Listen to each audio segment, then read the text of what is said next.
Jo ho vaig conèixer perquè tinc una tieta que té Alzheimer. Vaig buscar informació i vaig trobar la fundació.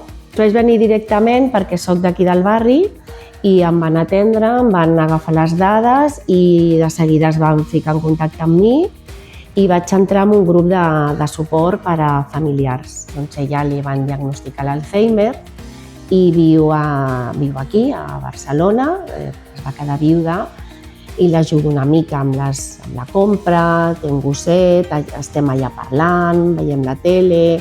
Llavors, clar, aquesta comunicació cada dia amb ella doncs fa que estigui més activa, que t'expliqui el seu dia a dia. M'he fet amiga perquè vaig pensar que tot el suport que ens donava la Fundació era una feina que estàvem fent gratuïtament pels familiars i d'alguna manera això s'ha de financiar, no?